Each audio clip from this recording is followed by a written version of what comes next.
Salut à tous et à toutes et bienvenue dans cette autre vidéo dans laquelle je vais vous démontrer comment chanter une alimentation. Alors déjà, je tiens à vous rappeler que cette vidéo est un complément à l'article que j'ai rédigé au forum. Au forum, j'ai dit comme nécessaire, on avait besoin d'un fan, un fan ou autre chose quelconque. Donc, dans cet exemple, j'ai choisi, opté pour un fan d'une alimentation ATX. Donc, comme vous pouvez apercevoir, une alimentation ATX ou d'un câble d'alimentation déjà connecté au secteur et d'un trombone. Alors, pour ma part, j'ai fouillé dans mes outils, j'ai pas trouvé de trombone, mais c'est plus pratique avec un trombone. Mais j'ai opté pour une agrafe que j'ai dans un premier temps plié. Donc, voilà. Et comme vous pouvez le constater, je vais dans un premier temps connecter mon alimentation et ainsi que mon fan pour que vous puissiez voir que sans chante, celui-ci ne fonctionnera pas. Donc, je vais dans un premier temps connecter au secteur, puis je vais l'alimenter.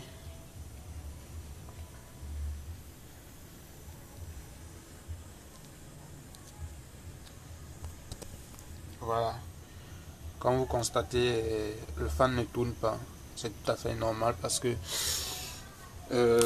comme je vous l'ai dit dans la vidéo, et dans l'article rédigé au site web, je vous l'ai dit que tout se jouait sur la tête ATX de l'alimentation. Donc, on devait créer un pont entre le PS on qui ce fil vert. Dans certains cas, vous allez voir, dans certaines alimentations, ce fil vert à la place de la couleur verte, vous allez voir du gris, mais régulièrement c'est de couleur verte.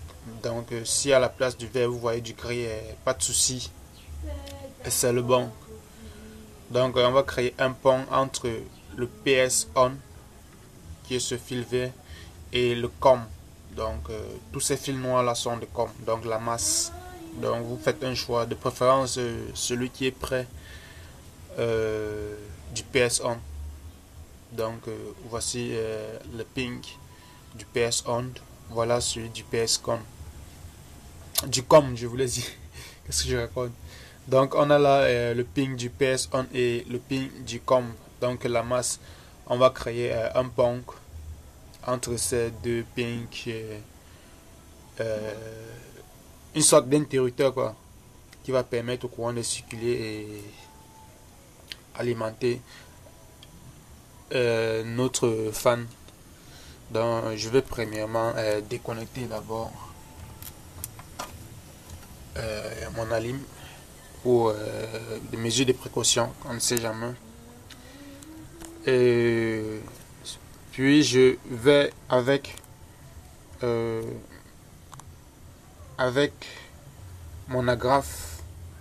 Donc pour certains, ceux qui ont opté pour un trombone, comme je vous l'ai consigné sur l'article au forum, donc c'est plus pratique. Donc vous allez déplier votre trombone comme les images le montrent sur l'article rédigé au forum. Donc moi j'ai fouillé dans mes outils, j'ai pu trouver d'autres trombones. Et là j'ai opté pour une agrafe pour réaliser cette vidéo.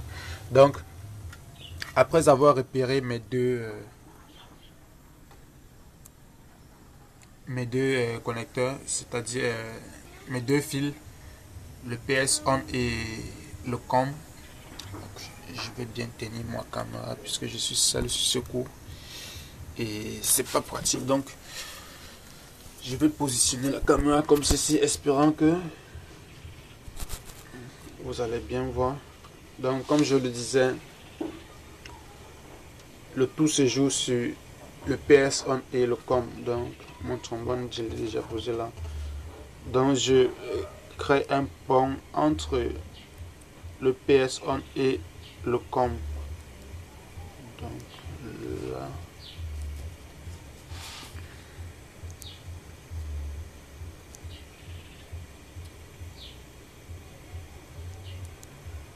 Voilà.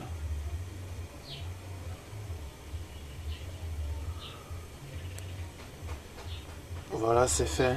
Une fois que vous avez créé votre pong avec votre trombone et alimenté, déjà mon fan est déjà alimenté. Là, on va maintenant connecter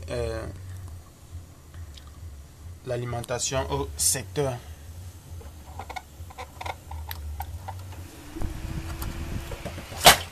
Voilà, c'est fait.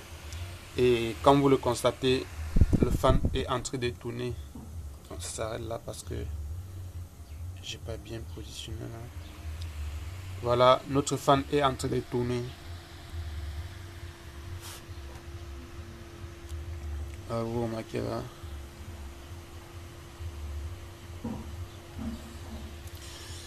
Voilà, déjà, ceci va vous permettre d'utiliser votre alimentation hors de la carte mère.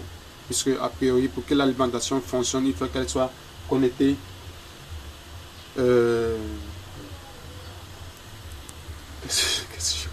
Il faut qu'elle soit connectée à la carte mère pour pouvoir fonctionner.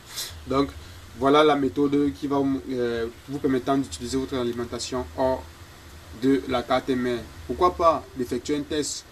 Vous avez par exemple une machine qu'on vous apporte, elle a un problème de démarrage, connectée au secteur, rien ne signale.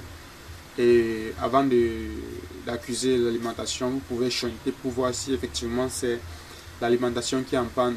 Donc si vous constatez qu'elle tourne, qu'elle fonctionne comme actuellement là, c'est que le problème vient d'ailleurs sur la carte mère. Donc voilà, sur ce, je mets fin à cette vidéo, tout en vous invitant à poser vos questions au forum, au site web, si vous en avez. Donc ciao ciao et à la prochaine.